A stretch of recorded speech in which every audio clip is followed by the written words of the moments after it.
Hello everyone, আজ হলো English vocabulary শেখার ডে 13। তো প্রতিদিনের মতো আজও আমরা দুটি ইংলিশ ওয়ার্ড করব। প্রথম ওয়ার্ডটি হচ্ছে অ্যাবিসমাল। এর দু ধরনের মিনিং আছে। একটা মিনিং হচ্ছে অতল, মানে গভীরে গভীরে একদম কোনো তল খুঁজে পাওয়া যাচ্ছে না সেরকম মিনিং বোঝাতে, আর অন্যটা হচ্ছে ভয়ঙ্কর বা ভয়ানক, সেই অর্থেও অ্যাবিসমাল ওয়ার্ডটি ইউজ হয়।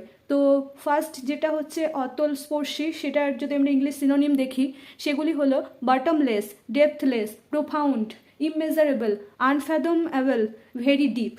আর নেক্সট ওয়ার্ড হচ্ছে যেটা ভয়ঙ্কর মানে বোঝাচ্ছে, সেটা হচ্ছে horrible, terrific and harmful. Next word আমাদের আর্টফুল।